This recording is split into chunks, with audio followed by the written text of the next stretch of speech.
đầu dạt thì nâng lên khoảng 7 mét ha. Còn đi đường trường thì 2,5 m. Đi đường trường chiều cao thì 2,5 m hết cả nhà. Làng bay thì 7 mét. Tốc độ bay thì 6 mét trên giây.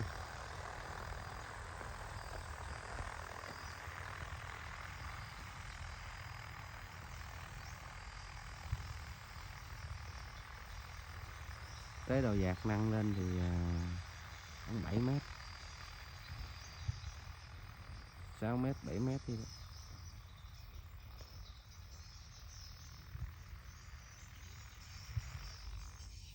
Một bình như là xịt khoảng 5 phút hết nha cả nhà.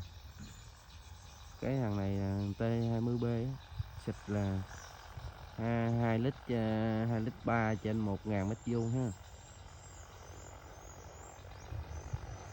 Tùy theo mình cái mức độ chỉnh, có nhiều người thì xịt 3 lít, 2 lít cũng có nữa, mà đa số thì 2 lít 2 lít 3 là nhiều.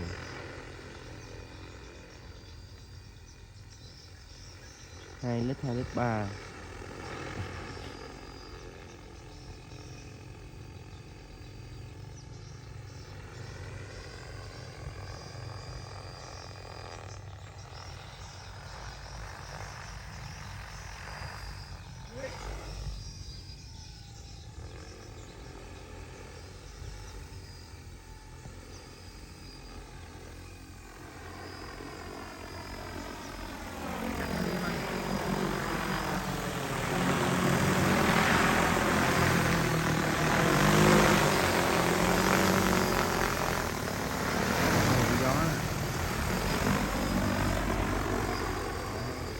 Phơi lúa cũng không đến nổi ngã nha.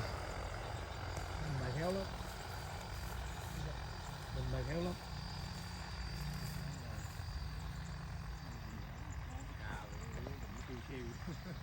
Mình bài hiểu.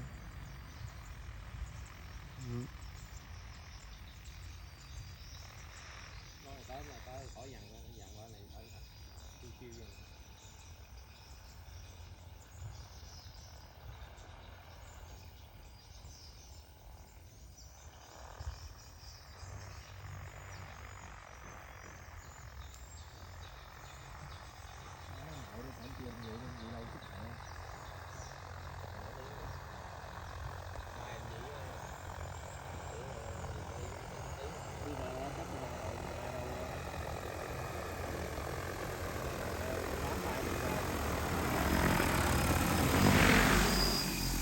Đó, tới đầu dạt nâng lên đó.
Rồi xong.